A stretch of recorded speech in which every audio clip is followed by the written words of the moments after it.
स्वागत आहे सर्वांचं आपल्या यूट्यूब चॅनलवरती। मुख्यमंत्री माझी लाडकी बहीण योजना राज्यामध्ये सर्वात लोकप्रिय ठरलेली ही योजना। आता या योजनेनंतर सरकारने नवीन एका योजनेची घोषणा केलेली आहे आणि या योजनेमध्ये महिलांना दरमहा 2000 रुपये एवढी रक्कम त्यांच्या अकाउंटला देण्यात येणार आहे। तर नेमकी ही योजना कशी असणार आहे, काय असणार आहे, त्यासाठी व्हिडिओ तुम्हाला शेवटपर्यंत पाहायचा आहे। चॅनलवर नवीन आला असाल, पहिल्यांदाच व्हिडिओ पाहत असाल तर चॅनल सबस्क्राइब करून ठेवा। सरकारी योजनांची सर्व माहिती तुम्हाला चॅनलवर पाहण्यास मिळेल। लाडकी बहीण योजनेप्रमाणेच नवीन योजना राज्यामध्ये सुरू होत आहे।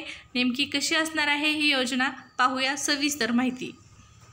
देण्यासाठी म्हणून आता महाविकास आघाडी सरकार महालक्ष्मी योजना आणणार असल्याची घोषणा काँग्रेसचे प्रदेशाध्यक्ष नाना पटोले यांनी केली। लाडकी बहीण योजनेची सरकार महालक्ष्मी योजना आणणार असल्याची घोषणा काँग्रेसचे प्रदेशाध्यक्ष नाना पटोले यांनी केली। लाडकी बहीण योजनेच्या दुप्पट पैसे महिलांना देणार असल्याचं त्यांनी यावेळी सांगितलं। त्यामुळे महाविकास आघाडीला आता महालक्ष्मी तारणार का, असा सवाल या निमित्तानं उपस्थित झालेला आहे। पाहूयात हा एक रिपोर्ट। लाडकी बहीण विरुद्ध महालक्ष्मी, लाडकीला उत्तर देण्यासाठी मवियाची महालक्ष्मी। मवियाला महालक्ष्मी तारणार। महालक्ष्मी योजनाच्या माध्यमातून याच्यापेक्षा जास्त पैसे आम्ही तिथं देतोय। राज्यात महायुतीनं विधानसभा निवडणुकीच्या पार्श्वभूमीवर लाडकी बहीण योजना आणली।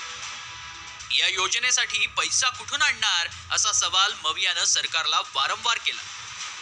वित्त विभागानंही याबाबत नाराजीच व्यक्त केली।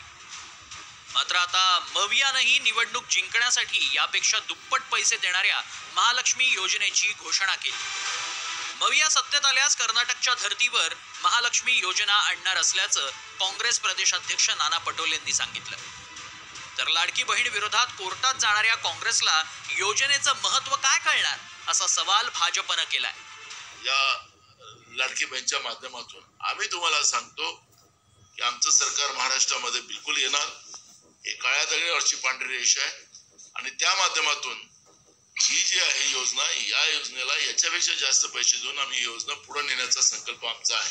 कर्नाटकमध्ये आमचं सरकार आलं, त्या ठिकाणी राहुल गांधीजींनी जे वचन त्या तिथल्या कर्नाटकच्या जनतेला दिलं, त्याच्यामध्ये महालक्ष्मी योजनाच्या माध्यमातून याच्यापेक्षा जास्त पैसे आम्ही तिथं देतो आहे। लाडली बहीण योजना बंद पाडण्याकरता काँग्रेस पार्टी हायकोर्टात गेली। श्रीमंताच्या करोडपत्याच्या घरी ज्यांनी जन्म घेतले आहेत त्या महाराष्ट्रातल्या लोकांना याची योजनेचं गांभीर्य कळणार नाही। लाडक्या बहिणीला टक्कर देण्यासाठी काँग्रेसनं कर्नाटकातील ज्या गृहलक्ष्मी योजनेचा आधार घेतलाय ती नेमकी कशी आहे, पाहूया। कर्नाटकात गृहलक्ष्मी योजनेची काँग्रेसकडून सुरुवात। योजनेअंतर्गत पात्र महिलांना दरमहा 2000 रुपये, आर्थिकदृष्ट्या वंचित व्यक्तींना भरीव आधार, दारिद्र्य रेषेखालील महिलांसाठी योजना 2000 रुपये थेट महिलांच्या खात्यात जमा होणार। राज्य सरकारवर 7.5 लाख कोटींचं कर्ज आहे। मात्र सत्ता मिळवण्यासाठी निवडणुकांच्या तोंडावर नेहमीच लोकप्रिय घोषणांचा पाऊस पाडला जातो। तर पहा, सत्तेत येण्यासाठी राज्यामध्ये विविध योजनांच्या घोषणा करण्यात येत आहेत। यामध्ये काही असो, महिलांचा फायदा होणं महत्त्वाचं आहे। सरकार कोणतंही असो, योजना मात्र चालू राहिली पाहिजे। योजनेमध्ये पैसे जे आहेत ते वाढले पाहिजेत। मग ती योजना लाडकी बहीण योजना असो किंवा महालक्ष्मी योजना असो, सरकारी योजनांचा फायदा प्रत्येक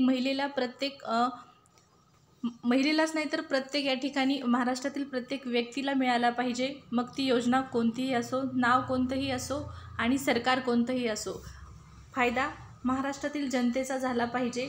लाडकी बहीण योजनेप्रमाणेच महालक्ष्मी योजनेची घोषणा सरकारच्या माध्यमातून करण्यात आलेली आहे। आता पाहू नेमकं कोणतं सरकार सत्तेत येतं आणि त्यानंतर लाडकी बहीण योजना सुरू राहते का, लाडकी बहीण योजनेप्रमाणेच महिलांसाठी महालक्ष्मी योजना सुरू होऊन महिन्याला प्रत्येक महिलेला 2000 रुपये मिळतात।